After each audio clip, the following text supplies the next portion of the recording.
mi vasito de agua. Un momentito. Ok, licenciado.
Bien, colegas, vamos a darle entrada a un tema que nos genera pasión. Sheila, por favor, le voy a rogar que lea porque ya estoy un poco cansadito de mi garganta. Y voy a ir haciendo las intervenciones como solemos hacerlo para que todos estemos bien informados y documentados del curso. Hasta aquí entra al examen del día 23, colegas, que es el otro miércoles, desde el miércoles que vienen 8. Hasta aquí entra ya el tema que miremos el miércoles y el viernes, ya nada tiene que ver con el examen. Bien, Sheila, por favor, entonces démosle inicio a la lectura, por favor. Con gusto, Permítanme licenciado. un segundito porque creo que se me fue el tamaño. Ya se me volvió a ir. Ahí estamos, ¿verdad? Fíjese que todavía no me aparece que esté presentando. ¿Hoy sí? Ah, perdón. Es que lo estoy calibrando para que lo podamos ver, pero que no moleste la lectura. Ahí estamos, vamos a ver, sí. ¿O no? Aquí está. Muy bien. Entonces, aquí vamos con la presentación.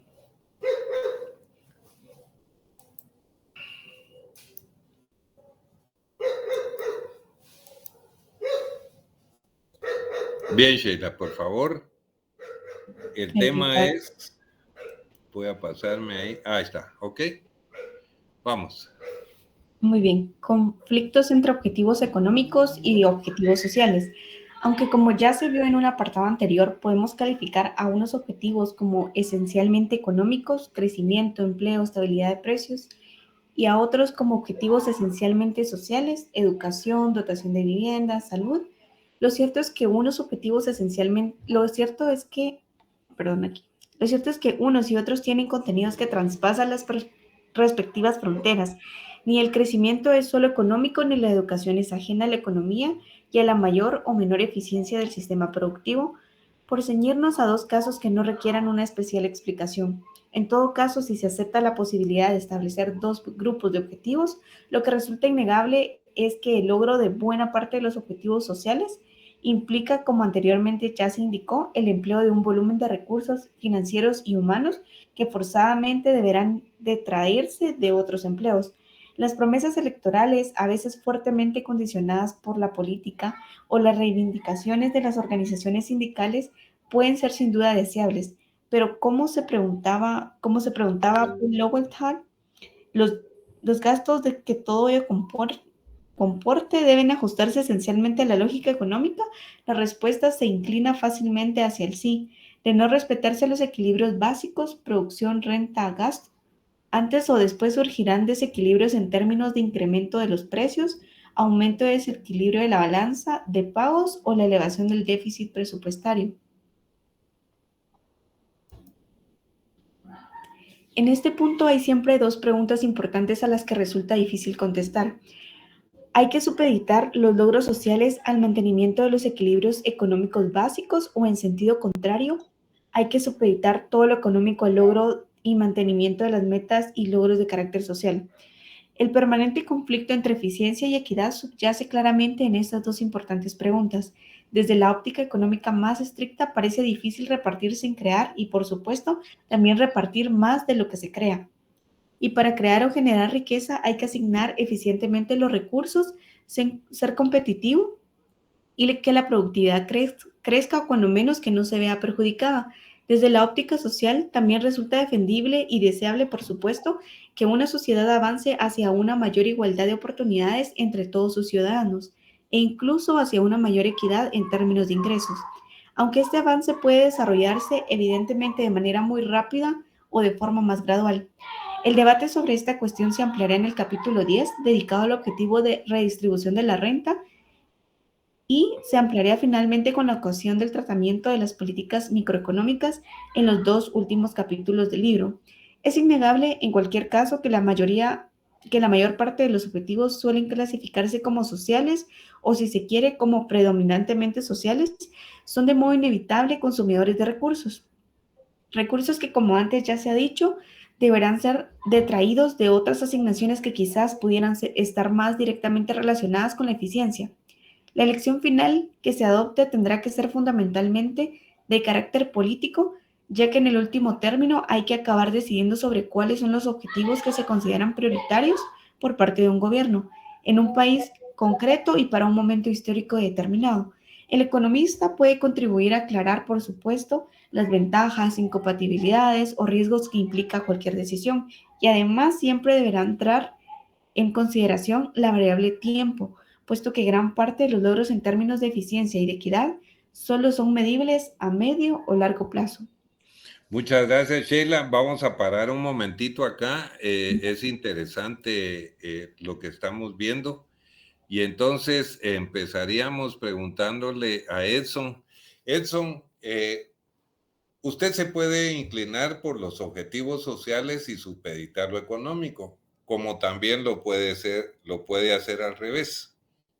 Entonces, ¿a dónde se inclina usted, Edson?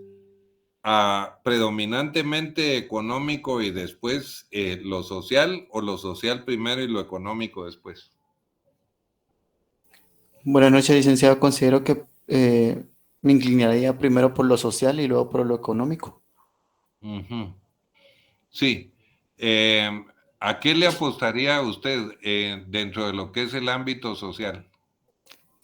Considero que tecnificar la mano de obra por medio de una mejor educación y fortalecer el sistema de salud para después tener tal vez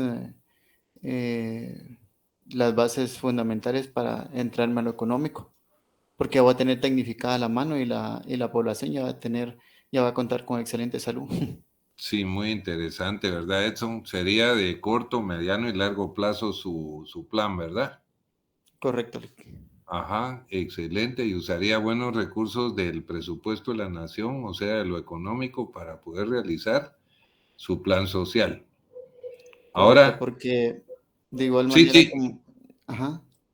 No, no, no, va muy bien. El tema es Ok. ahora, dentro del tema social, ¿qué le parece repartirle, cómo se llama, parcelas a todos los campesinos darles bolsas solidarias, 700 quetzales, 2.500 para los alumnos, 1.000.000 de alumnos, etcétera, etcétera, como el partido UNE está pretendiendo proponer su plan, el cual no veo yo dónde, con lo que pretende, usted podría encajar todo eso. ¿Qué opina? Considero, licenciado, que en este caso, como lo es esto de dar dinero, es tirarlo ahí sí que prácticamente a la basura, ¿verdad? Porque si no se enseña a las personas a poder administrarlo de una mejor manera, aunque no se le den 700, sino que miles de los miles, o sea, nunca lo van a poder administrar eficientemente y nunca se va a salir de ese círculo vicioso, ¿verdad? Entonces Muchas considero gracias, de que Edson. para mí esos, Uh-huh. disque beneficios no son beneficios, sino que se busca que nunca se salga de Una ese política círculo clientelar. social. Exacto. Ya, muy bien, Edson. O sea que usted le está apostando a una política social de fondo, que Correcto, licenciado. verdaderamente haga cambios sustanciales en el corto, mediano y largo plazo, que incidan en el factor económico. Sí, licenciado, Excelente. porque si, Muy bien. digamos, se les da tierras, pues eso estaría bien, ¿verdad? Pero Uh-huh. eso de la mano, pues tecnificar un poco la mano de obra del sector agrícola para que puedan producir, ¿verdad? Las cantidades necesarias para nuestro sustento en el área nacional, como también poder incrementar las exportaciones, ¿verdad? Sí, a mí me surgen otro montón de ideas, pero las vamos a compartir más adelantito. Neri, ¿usted le apostaría a lo económico antes que lo social o viceversa? Sí, buenas noches, licenciado, compañeros. Es bien interesante este tema, ¿vale? Porque es de veras que no le encuentro así como cabeza para decirle dónde va la cabeza y dónde va la cola. Fíjese que yo soy muy dado a ver o a leer también, ¿verdad? Revistas y todo especializadas acerca de las historias de éxito de estos países, los tigres asiáticos, ¿verdad? Y cómo ellos de ser países agrícolas pasaron a tener esas industrias punteras con alta tecnología. Uh-huh. Y fíjese, Lee, que al menos lo que yo he visto es que no hay ningún país hoy en día desarrollado que no tenga un alto nivel de educación para su población. O sea, repito, o sea, siempre hay de la mano, pero tampoco se puede tener solamente esa parte si no hay un bienestar económico. Entonces yo creo que es todo un juego ahí es un arte, pues, ¿verdad? Cómo llegar a balancear esos puntos, porque también a la mano de la parte social debe irse proveyendo de mejores recursos económicos, una mejor distribución de la renta, mayor inversión, mayores carreteras, infraestructura, que eso atrae mucho al inversor extranjero, certeza jurídica, hay un montón, ¿verdad? Entonces, para mí que debe ser un paquete integral de medidas que abarquen ambas partes, ¿verdad? Ok, interesante su posición y cambia un poco con la de Edson. Edson es social capital. No, por favor, no van a creer que alguien está ganando aquí por lo que piensa. Cada quien tiene razón en lo que está diciendo. Solo son posiciones que están asumiendo de acuerdo a las políticas que se pueden implementar. ¿Ok? Aquí no hay ganadores ni perdedores. ¿Me entiende? Todo está bien. Todo está bien. La decisión que se tome es buena. Es solo saber cómo está pensando cada uno de ustedes. Por favor, Nere. Sí, licenciado. Entonces yo le decía que esa parte para mí ha sido bien interesante ver, porque, por ejemplo, China, y yo, perdón si siempre traigo a colación estos países, ¿verdad? No, Porque tranquilo. Sí, ellos ¿verdad? son los que han hecho los milagros. Exacto. Entonces, fíjese que el sector de infraestructura, estaba yo leyendo de China, el PIB lo compone más o menos una tercera parte, esas obras de infraestructura. Ellos tienen ahorita la mayor red vial de trenes rápidos, aeropuertos de primer nivel, o sea, cómo han ido implementando medidas, a pesar de que, pues, en su política es un mix, ¿verdad? Porque todavía tienen eso del socialismo muy enraizado, ¿verdad? Y todo lo que eso conlleva, pero sí me doy cuenta de que también la inversión, eso también, cómo atrae capitales hacia la nación y cómo puede, por ejemplo, decidir un Volkswagen, un Boeing, fabricar en China porque tiene no solamente la infraestructura, tiene el capital humano adecuado. Entonces yo creería que sí hay un mix que balancear en cuanto a las políticas sociales y económicas, porque las dos van de la mano, son incluyentes, ¿verdad? Okay. Entonces yo creería que por ahí me quedo con mi comentario, ¿verdad? Muchas gracias. Muchísimas gracias. Almita, por favor, ¿usted a qué le apostaría? ¿A las políticas sociales y subordinaría las económicas? O como dice Neri, un paralelismo entre social y económico buscando prioridades entre 20 necesidades, buscando 5 las que el presupuesto aguante, o se inclinaría más a lo económico para buscar después lo social. Buenas noches, licenciado. Pues creo que ambos comentarios de los compañeros me parecen bien. Pero, ¿cómo podemos acceder a una buena educación sin recursos? Entonces creo que primero iría en lo económico y después lo social. Excelente. ¿Se dan cuenta, colegas, cómo cada quien de ustedes tiene sus argumentos bien fundamentados para lanzarse a diseñar una política? Y todos tienen diferentes criterios, pareciera que son de partidos distintos y que están compitiendo para llegar al poder. Los felicito, es excelente, muy buena la intervención que ustedes han tenido. Más adelante los voy a interrumpir para que sigamos con nuestra participación. Ahorita voy a continuar exponiendo porque todavía es larguito lo que tenemos que ver. Vamos a ver. Todavía se está presentando su pantalla, licenciado. Sí, bueno, ahorita ya no. Ahorita ya no, ¿eh? Sí, ya dejo.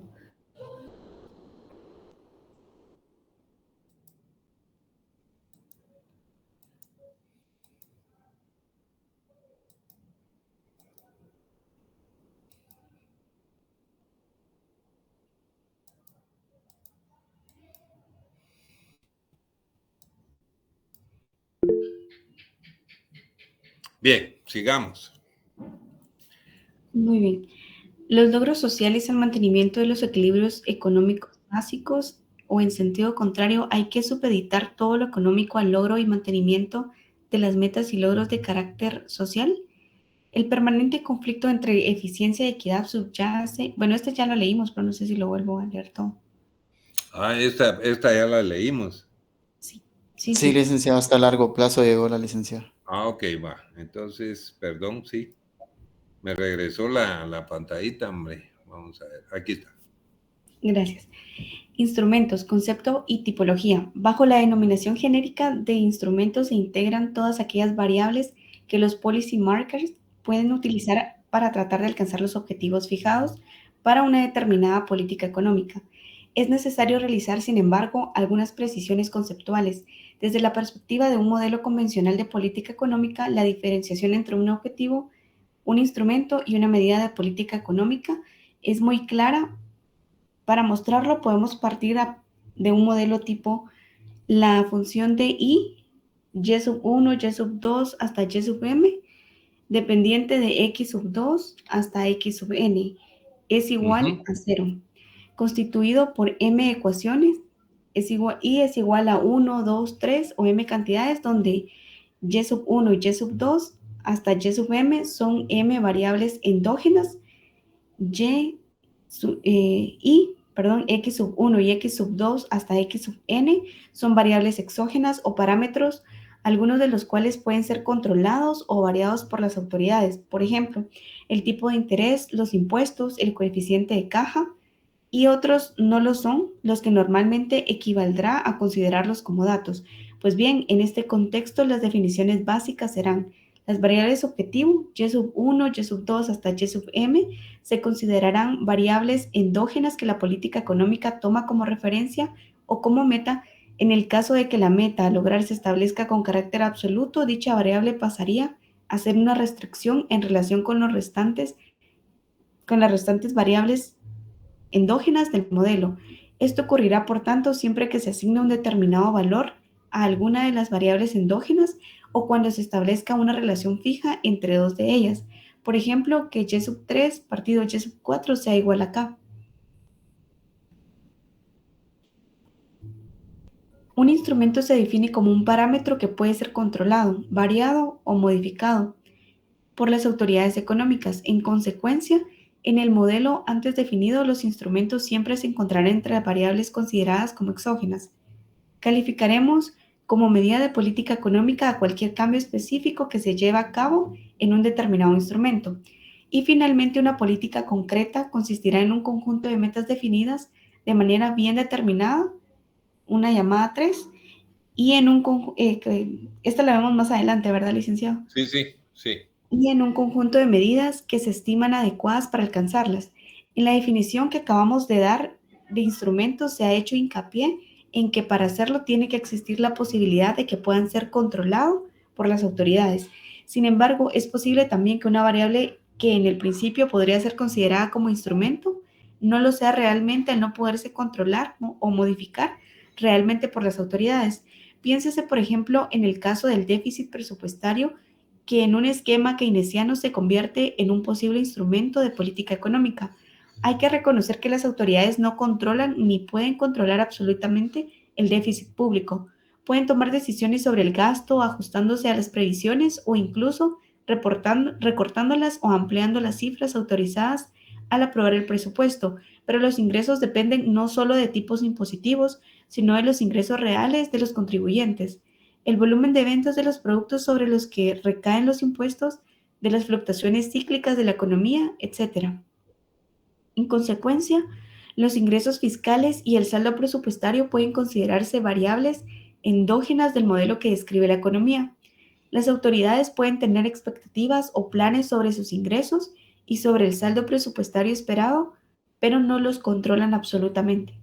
Ok, aquí lo que señala Sheila en la locución que acaba de tener es que ustedes recuerdan cómo se arma el presupuesto de la nación. El Banco de Guatemala indica cuál va a ser aproximadamente en una estimación el PIB, el crecimiento del Producto Interno Bruto del año en estudio para el que se está formando el presupuesto. A partir de ahí, el incremento del gasto público, sabiendo que la carga tributaria es 11% del Producto Interno Bruto, se calcula el total, el dato global que puede tener el presupuesto de la nación, así como los ingresos tributarios. Y a partir de ahí, la distribución a través de Segeplan de todos los presupuestos de todas las instituciones de Estado, autónomas, semiautónomas, ¿sí? Que enviaron su presupuesto en el mes de mayo al Congreso de la República para que fuera transferido a la Dirección Técnica del Presupuesto y poder armar por partidas y por organismos el presupuesto que cada uno consumirá durante el periodo que se va a autorizar. Como consecuencia de esa demanda de gasto, se va a abrir una brecha que generalmente el Estado persigue cubrirla con préstamos que no pasen más allá del 3% del Producto Interno Bruto, poniéndolo como una meta. Entonces, si desde la perspectiva que yo les estoy comentando se calcula el presupuesto de la nación, podemos descubrir que la nota técnica que estamos viendo ahorita tiene la razón. ¿Por qué razón? Porque el Estado no tiene dominio sobre el tamaño verdaderamente de la recaudación fiscal, ni del tamaño que efectivamente va a tener la deuda como consecuencia del más menos crecimiento del PIB. Entonces, el ingreso tributario se convierte en una variable endógena que no puede ser manejada. En cambio, sí, el poner impuestos más regresivos, subir el IVA, o el impuesto sobre la renta, etcétera, etcétera. Esas serían las variables exógenas que nos permitirían, por un lado, ir más o menos modelando lo que va a ser el presupuesto de la nación, que sigue siendo endógeno. Por favor, Sheila, si hay preguntas, colegas, entrémosles, no hay problema. Aquí está la llamada 3, que estaba aquí. Finalmente, una política concreta, determinada 3. Entonces, la llamada, por favor, Sheila. Muy bien. Es decir, una variable objetivo definida cuantitativamente que también podría denominarse meta absoluta, convertida en restricción. Las distintas metas podrían integrarse en una función de preferencia del tipo W es igual a la función de y sub 1, y sub 2 a y sub n, en cuyo caso la tarea de las autoridades consistiría en maximizar W más que en alcanzar unos valores específicos para cada una de las variables objetivo integradas en la función. Es correcto. ¿Por qué? Porque y sub 1 podría, pónganle ustedes que le ponemos a y sub 1 10, a la y sub 2 le ponemos 5, y así sucesivamente. Podría ser que la y sub 1 no llegue a 10, pero llegue a 6, y que la y sub 2 no sea 5, sino que se convierta en 10. Entonces dice aquí que las distintas metas podrían integrarse en una función de preferencia, en donde W es lo más importante, en cuyo caso la tarea de las autoridades consistiría en maximizar W más que en alcanzar cada uno de los valores específicos para cada una de las variables objetivo integradas en función. ¿Lo ven? Bien, entonces continuamos y por favor, Sheila, miren qué bonito este cuadro. Antes de que Sheila lo exponga, aprecien ustedes cómo las políticas del Estado pueden influir en diferentes objetivos unas y otras. Esto es importante. Entonces, esto manténganlo siempre guardadito por ahí, que toda su vida les va a servir. Por favor, Sheila. Muy bien. En este caso, tenemos los instrumentos y los objetivos de política monetaria. La número 1, regulación, cantidad del dinero, que afecta al objetivo A. Y según la llamada A, es el control de inflación que se encuentra en la parte inferior. Y la segunda es la modificación del tipo de descuento, que también afecta al objetivo A y también afecta al objetivo D. Es decir, que nos afecta el control de la inflación y nos afecta también la mejora de la eficiencia productiva. Lo mismo sucede cuando se aplica el instrumento de operación de mercado abierto. También se puede observar que afecta el A, también la inflación, ¿verdad? El control de la inflación, y afecta, ese es solamente el A. El 4, el coeficiente obligatorio de caja, también nos afecta el objetivo A, que es el control de la inflación. Para pasar luego a política fiscal presupuestaria, en donde ahí se tiene el instrumento de gasto corriente del gobierno, ahí nos afecta el objetivo C, que en este caso está considerado como el crecimiento, y el objetivo F, que está considerado como la redistribución de la renta y la riqueza. El número 2, que son las inversiones estatales. Perdón, me está quedando el cursor aquí. Ahí está. Nos afecta el objetivo B, que es la creación del empleo, como el C, que es el crecimiento, y también una disminución en el F, que es la redistribución de la renta y la riqueza. Cuando se utiliza el instrumento número 3, que son subsidios a las familias, desempleo y otros, nos afecta el objetivo F, que sería la redistribución de la renta y la riqueza. El instrumento impuestos sobre incentivos de la inversión, nos afecta el B y el C, que sería la creación del empleo y el crecimiento. Los impuestos sobre la renta y la riqueza personal nos afecta, perdón, es que me tapa acá, ahí está. Los impuestos sobre la renta y la riqueza personal nos afecta en una disminución al objetivo A, que es el control de la inflación, y el objetivo F, que también es la redistribución de la renta y la riqueza. Con los impuestos sobre la sociedad, o sea, los beneficios, afecta también el C, que sería el crecimiento, y también el F, la redistribución de la riqueza. Impuestos directos, lo mismo, una disminución en el control de la inflación, y una disminución en la renta y distribución de la riqueza.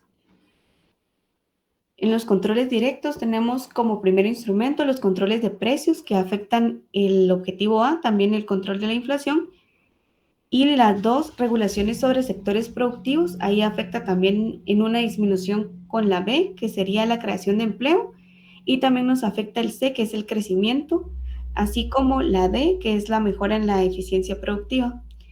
Y el número 3, controles de alquileres y otras rentas, que ahí nos afecta el A y el F, que igual es el control de la inflación y la redistribución de renta y riqueza. Tenemos el cuarto instrumento, que es el tipo de cambio y comercio exterior, que se compone por el instrumento de devaluación de la moneda. Ahí nos afecta C, D y E, crecimiento, mejora de la eficiencia productiva y la mejora de la balanza con el exterior. El segundo instrumento de este es el control sobre el comercio. Ahí nos afecta únicamente el E, que sería la mejora de la balanza con el exterior. Y número 3, los aranceles, que ahí nos afecta el D y el E, que es la mejora de la balanza con el exterior y la mejora de la eficiencia productiva. Luego tenemos los cambios institucionales. Dentro de esos instrumentos, la reforma de la propiedad de las tierras, que pasa a afectar el objetivo B, creación de empleo, y también afecta el objetivo F, que es la redistribución de la renta y la riqueza. Luego la nacionalización o privatización, que provoca una disminución en el objetivo B, creación de empleo, y pues también afecta el F, la redistribución y renta de la riqueza. Y el número 3, reforma del sistema educativo. Eso nos afecta el objetivo D, que es el crecimiento, y también nos afecta el objetivo F, la redistribución y la renta de la riqueza. Muy bien, excelente. Este cuadro es bueno que lo conserven. Yo soy enemigo de apostarle a la mente, colegas. Yo prefiero 1000 veces tener mis archivos ahí guardaditos y poderlos sacar como obras de consulta. Y por supuesto lo tienen en el libro que ya subimos a Classroom, en el libro electrónico, pero aquí es una fuente muy rápida para hacer consulta. Por favor, Sheila. Muy bien. Tipos de instrumentos. Licenciado, disculpe, una pregunta. Sí. No sé si podrían regresar al cuadro anterior. Ok, con mucho gusto. Aquí estamos. Bueno, no sé, pregunto, ¿será que parte de la autonomía de nuestra política monetaria es que en su gran parte no tiene injerencia en los objetivos Fs? Pregunto, ¿o no tiene Es nada que ver? correcto. Va a tener su respuesta ahí adelantito. Si no, se la doy yo. Pero sí, como que he leído algo por aquí en la próxima presentación, algo sobre la autonomía. Ah, ok, gracias. Ok. Por favor, Sheila. Con gusto. Tipos de instrumentos. Los instrumentos que las autoridades pueden utilizar para conseguir los objetivos y metas propuestas son relativamente numerosos y desde luego bastante heterogéneos. Como se indicó al tratar de la taxonomía de las políticas económicas en el primer apartado de este capítulo, Jan Tiebergen propuso una triple distinción en función de los instrumentos utilizados que ya se ha hecho clásica, que no vamos sino a simplemente reproducir ahora entre políticas cuantitativas, cualitativas y de reformas. Desde una óptica más concreta, aunque compatible con la anterior, los instrumentos de política económica suelen presentarse distinguiendo una serie de familias o grupos, tales como, veas el cuadro 3.5, los instrumentos monetarios y crediticios, que son la política monetaria, los instrumentos tributarios y de gasto público, que forman la política fiscal, a veces también denominada política de finanzas públicas y o política presupuestaria, aunque la primera incluiría ambas. Los instrumentos comerciales y de tipo de cambio, los controles y regulaciones directas, la política de rentas, incorporada a veces en el grupo anterior, los cambios institucionales y otras medidas de política macroeconómica. Los instrumentos de política monetaria constituyen uno de los grupos más amplios. En general, se orientan a regular o controlar la expansión de la cantidad de dinero y la evolución de los tipos de interés. Se trata de instrumentos que reflejan la interacción entre el gobierno central del país, por lo común a través del Banco Central de cada país, o bien del Banco Central de un conjunto de países que acuerdan una política monetaria común, que como se verá en el capítulo 11, política monetaria, han ido ganando cada vez más independencia frente a los gobiernos. y los intermediarios financieros, desde los bancos comerciales y las cajas de ahorro hasta las compañías de seguros y el amplio abanico actual de entidades financieras, los instrumentos Sí, perdón, incluidos dentro Sheila. de la política. Aquí está la respuesta del colega. Efectivamente, como ven, ni el libro abandona el sano criterio de que la política monetaria debe ser autónoma de las decisiones propiamente de política. O sea, las autoridades del Banco Central tienen la obligación de mantener la estabilidad y la convertibilidad externa, porque así lo reza el principio de la creación del Banco Central. Independientemente de que el Estado, como no tiene pisto, le vaya a pedir que eche a andar la maquinita, gracias a Dios, eso ya no existe. Entonces, usted tiene razón. La estabilidad que hemos logrado hasta hoy es producto precisamente de la autonomía que el Banco Central ha gozado y que sus técnicos son los que han sustentado la formulación de las políticas que han sido tan atinadas. No sé si ahí respondemos, colega. Sí, muchas gracias, licenciado. Prácticamente Ok. le debemos a la autonomía eso, porque si no estaríamos lavados con los precios. Olvídese, fíjese que, ¿qué edad tiene usted? Por mi voz. No. Tengo No, 26, licenciado. ¿cuánto? 26. O sea que usted nació como en el año 90, más o menos, 97. 80. ¿Ah? 97. 97, le cuento. Vinicio Cerezo, uno de los presidentes que inició antes de que se diera todo el problema de la guerrilla y todo lo demás, posterior a eso, empezó en la política democrática del Estado, pero don Vinicio Cerezo el último año cometió un grave error y se puso a pelear con la iniciativa privada. En ese entonces, el Banco de Guatemala era agente financiero del Estado. Como los empresarios no pagaron sus impuestos a fin de año en franca rebeldía, don Vinicio Cerezo echó a andar la maquinita para cubrir todos los déficits presupuestarios, indemnizaciones, aguinaldos y todo lo habido y por haber que le faltaba al Estado en el mes de diciembre. La inflación que este hombre dejó en su último periodo fue de 62.5%, producto precisamente de haber abusado y usado la maquinita del Banco Central, ¿verdad? Violando la autonomía que debía de tener la institución. Entonces, sí, es precisamente porque se le ha dado autonomía que se ha mantenido una relativa estabilidad. Adelante, Sheila, por favor. Muy bien. Los instrumentos incluidos dentro de la política fiscal o de finanzas públicas abarcan esencialmente los gastos públicos, los impuestos y la política presupuestaria y de endeudamiento. En el ámbito del gasto corresponde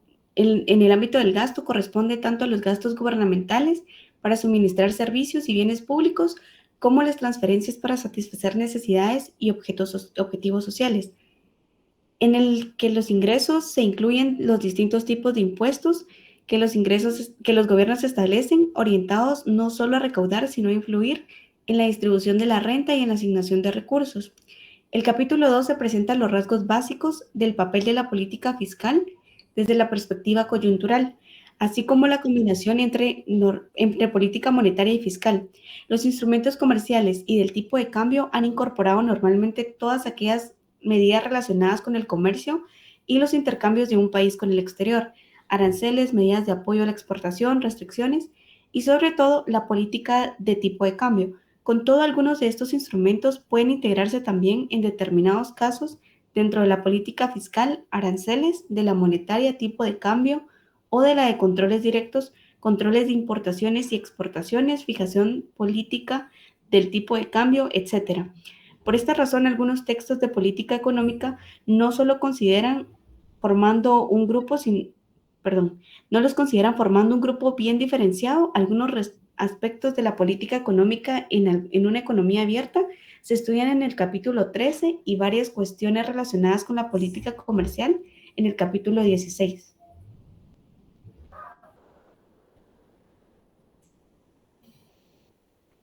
Los Listo. controles y regulaciones, gracias. Los controles y regulaciones directas se refieren a las diversas formas gubernamentales de intervención, regulación y establecimiento de prohibiciones o restricciones que tienen efectos significativos en los precios, los costes de producción y, en general, en la asignación de recursos. Controles y regulaciones de este tipo suelen aplicarse en el mercado del trabajo, sobre los precios de ciertos bienes y en la oferta y el funcionamiento de algunos sectores en la producción y o distribución de determinados bienes y servicios públicos, transportes, comunicaciones, educación o en el ámbito del comercio exterior. En los capítulos 15 y 16 dedicados a las políticas microeconómicas se consideran algunos casos de los controles y regulaciones, su justificación y sus problemas. Las políticas de rentas que pueden afectar a los salarios y a otras rentas como alquileres, los dividendos, los márgenes de beneficio, tienen un carácter bastante singular. Pueden consistir simplemente en una imposición gubernamental en cuyo caso debería formar parte claramente de los controles definidos en el grupo anterior, o pueden ser consecuencia de pactos y acuerdos entre las partes implicadas, como ocurre cuando empresarios y sindicatos alcanzan acuerdos que favorecen la estabilidad y a veces una mejor distribución de la renta. Veas el capítulo 14.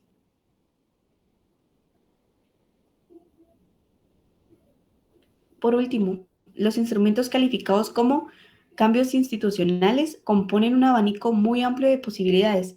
Cabe incluir en este grupo desde las reformas agrarias, las nacionalizaciones y las privatizaciones, hasta las reformas educativas. Por ejemplo, se supone que se orientan, digamos, a producir cambios cualitativos en la propia estructura de la economía, en alguna parcela concreta de la misma, o a favor del logro de un mayor crecimiento del país en el futuro.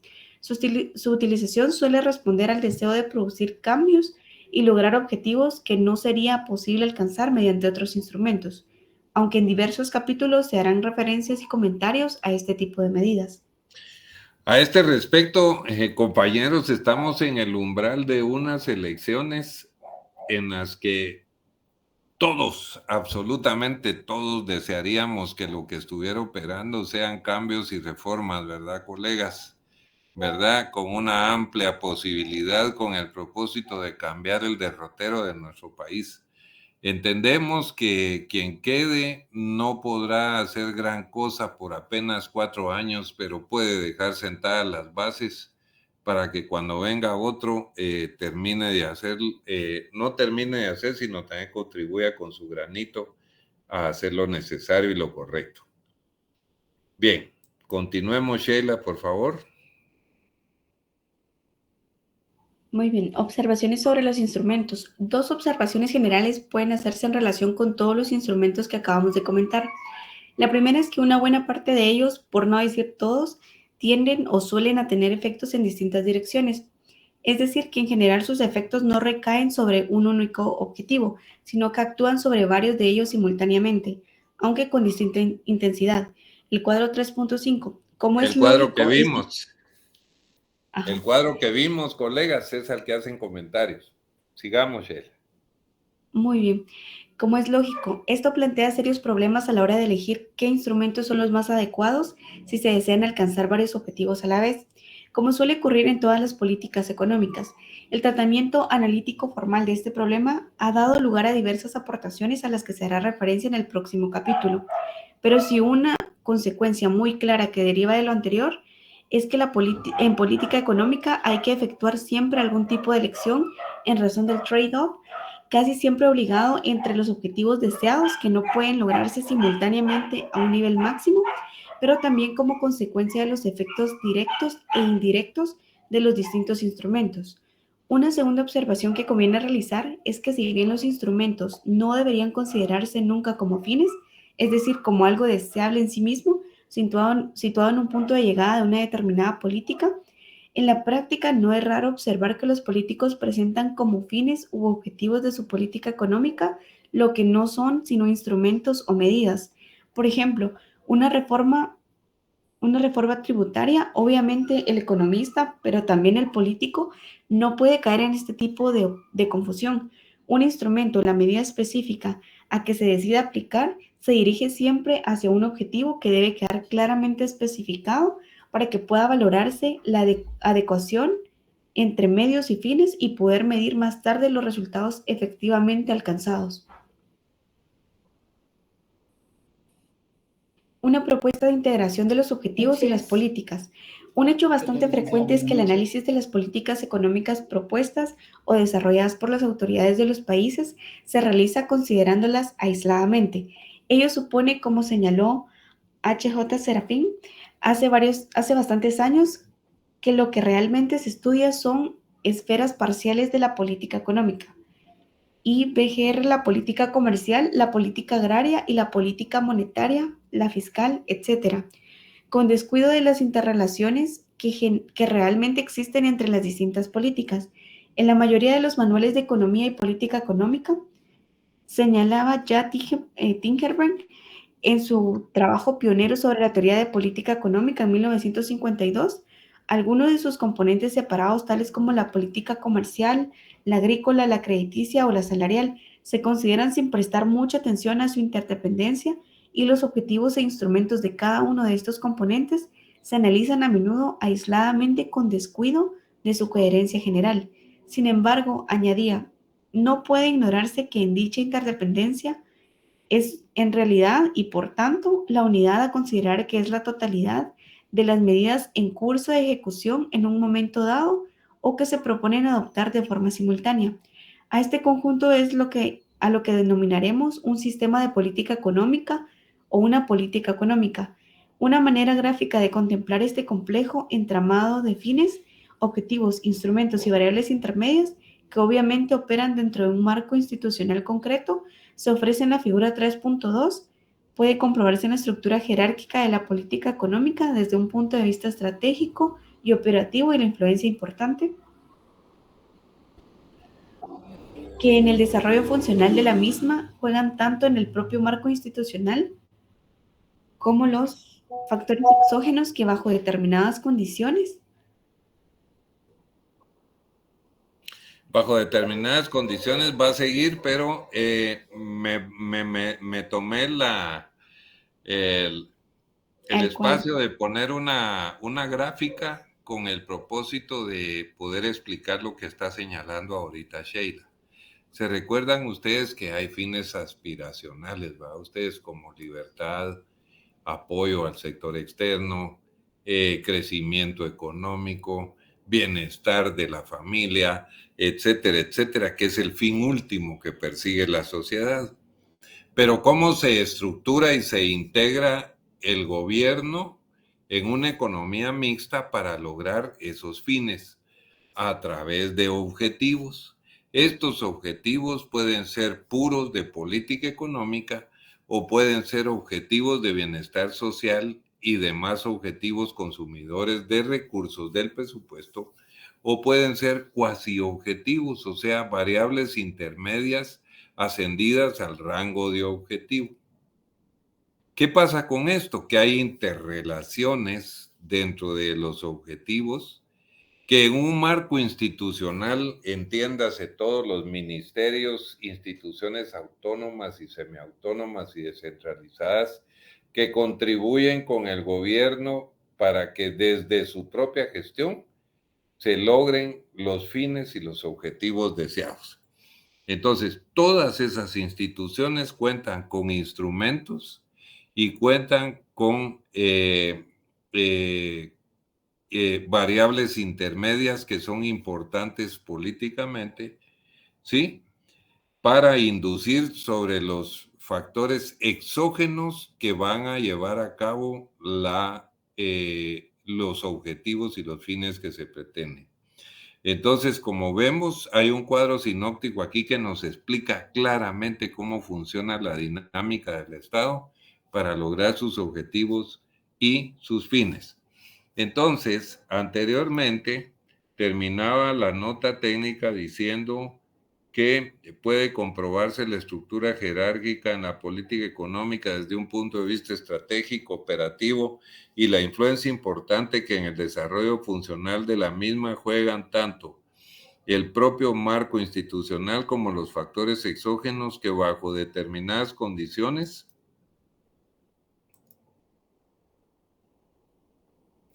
sigamos, determinadas condiciones. Pueden incluso llegar a modificar los fines últimos que se pretende alcanzar con una política económica específica. Este enfoque, interdependientemente de la política económica, puede abordarse desde dos vías diferentes. La primera es enfrentar las relaciones entre objetivos e instrumentos desde una óptica lógico-matemática, es decir, teniendo en cuenta interrelaciones formales que pueden existir entre todos los objetivos e instrumentos y tratando de clarificar algunas reglas básicas de la política económica, al menos desde el punto de vista teórico. Esta línea denominada también de la política económica cuantitativa se ha desarrollado al amparo del progreso de la econometría y ha generado aportaciones teóricas interesantes en la construcción de modelos diseñados para la búsqueda de políticas económicas óptimas, aunque desde un punto de vista práctico los resultados no han sido tan contundentes como sus pretensiones iniciales. La propia complejidad de la realidad económica hace que por muy completos que sean los modelos, siempre acaban constituyendo simplificaciones de esta y por consiguiente de valor relativo. La segunda vía, más descriptiva que analítica, consiste en presentar un esquema o modelo muy simplificado que posibilita comprender las relaciones entre fines generales, objetivos e instrumentos, por una parte, y las interrelaciones entre los distintos tipos de políticas instrumentales y sectoriales por otra. El esquema que propuso hace algunos años el profesor Janis Sula, figura 3.3, responde a este planteamiento y permite comprender de manera simplificada la unidad de la política económica y algunas relaciones básicas entre distintas categorías o tipos de políticas económicas. En el nivel más alto de la figura se sitúan los fines generales, a los que anteriormente nos hemos referido como libertad, igualdad, justicia, orden, independencia, la totalidad de las políticas económicas que se relacionan directamente con el logro de tales fines pueden calificarse como políticas de ordenación. Son en definitiva acciones encaminadas a establecer y mantener el orden económico elegido y las reglas de funcionamiento de la economía en general. Su componente político es muy claro, ya que responderán en último término a fines que tienen un mayor contenido ético-político definidos con mayor o menor claridad en la constitución de cada país e interpretados por su parlamento y por quienes forman en cada periodo de gobierno del país. En la terminología de Timbergen, a la que anteriormente se ha hecho ya referencia la mayoría de las políticas de reforma, que suponen cambios entre las bases de funcionamiento de la sociedad, y algunas de las políticas cualitativas se relacionan directamente con estos fines últimos y dan lugar a políticas de ordenación y o políticas marcadamente cualitativas. Esto es lo que sucede, por ejemplo, con la intervención estatal en uno o más mercados. La progresividad fiscal, una gran parte de las medidas de regulación y o de regulación que recaigan sobre determinados sectores productivos, la concesión de monopolios a empresas públicas y o su privatización, entre otras. Inmediatamente por debajo de los fines generales están lo que en el esquema se califica como los objetivos básicos de la política económica: la estabilidad de los precios, empleo, crecimiento económico, equilibrio externo.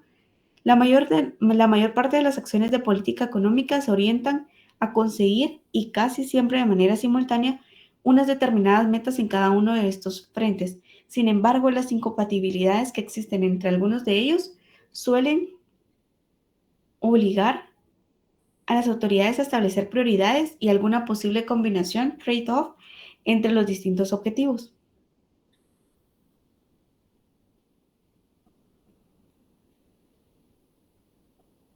En función de cada uno de los distintos objetivos básicos de la política económica, podríamos hablar de diversas políticas finalistas, de las que constituirán posibles ejemplos: la política de desarrollo del país o de crecimiento si el enfoque es más limitado, la política de estabilización o la política de empleo.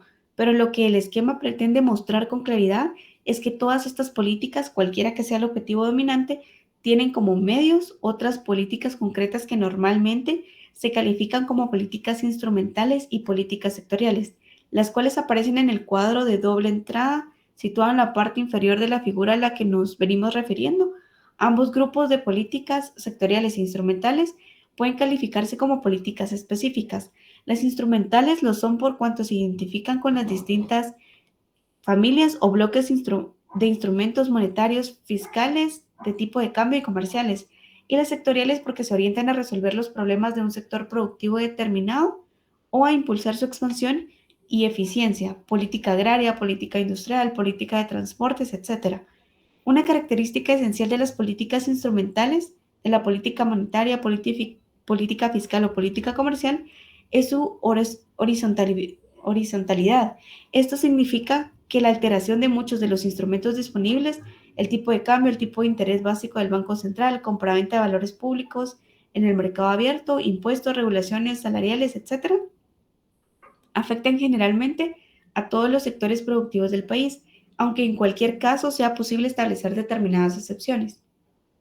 Ok, aquí vemos el cuadro al que están haciendo alusión y podemos ver nuevamente otra perspectiva del cuadro anterior que habíamos mostrado, este que está acá. Entonces es otra forma de ver este cuadro, pero ya con derivaciones mucho más aterrizadas. Entonces vemos que las aspiraciones nuevamente son la igualdad, la independencia, la libertad y la justicia, como se señalaba en el cuadro anterior. ¿Y eso cómo se logra? A través de los objetivos de pleno empleo, crecimiento económico, equilibrio económico del exterior, estabilidad de precios y redistribución de la renta. Entonces vemos que los tipos de políticas en la parte superior donde está la igualdad, etcétera, vea, fines últimos o de política pura, políticas económicas de ordenación. Pero luego viene el pleno empleo, crecimiento y todo eso, políticas económicas finalistas o dirigidas a un objetivo económico. A raíz de ahí vienen ya las políticas sectoriales con el propósito de que se pueda ejecutar por las instituciones del Estado la parte que le corresponda según la determinación de los objetivos que se crearon con el presidente de la República, su gabinete económico y todas sus instituciones alrededor.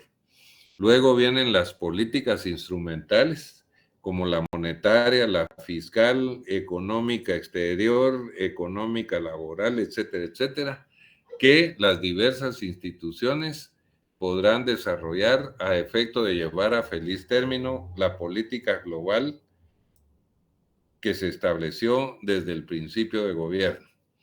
Por favor, Sheila. Muy bien. Aquí dice, o diferencias. ¿Diferencias de qué? Determinadas expectativas o diferencias. Por favor, Sheila. Muy bien. O diferencias destinadas a primar o conceder ventajas a un sector o región determinado. Por su parte, las políticas sectoriales son en gran medida el resultado de un conjunto de políticas instrumentales contempladas verticalmente, es decir, desde la óptica del sector, o mejor todavía, de la rama productiva sobre la que se pretende actuar.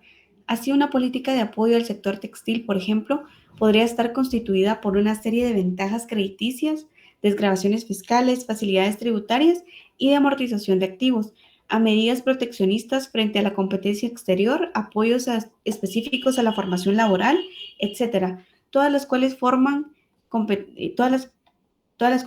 parte de las diferentes familias de políticas instrumentales. Como es obvio, una política sectorial podría incluir también algunas acciones específicas propias, como la determinación de mínimos de dimensión empresarial, que en otros momentos históricos se establecía la concesión de ventajas a la concentración de empresas o exportaciones agrarias, los apoyos a la introducción de innovaciones tecnológicas y otras, muchas de las cuales también acabarían reduciéndose a medidas fiscales y crediticias.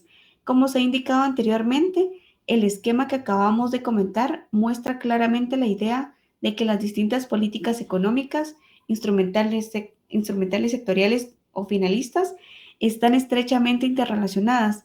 Queda claro asimismo que cualquier política económica, sea sectorial o instrumental, se relaciona con diversos objetivos económicos que a su vez están orientados hacia o desde unos fines últimos cuyo contenido es siempre mucho más político que económico. Excelente, muchísimas gracias, Sheila. Con esto terminamos la parte que nos corresponde sobre la taxonomía y la coordinación de las políticas. Hasta aquí estaríamos con los temas que van a entrar al examen de este miércoles en 8. ¿verdad? Y lo que veamos el miércoles y el jueves ya son temas para el segundo parcial. Así es que les deseo buenas noches. Esto ya está en Classroom desde hace rato, así como la taxonomía que ya vimos, y a prepararse para su examen. ¿Ok? Así es que descansen y nos conectamos el miércoles, Dios mediante. Gracias, Gracias. Feliz noche. Licenciado. Licenciado.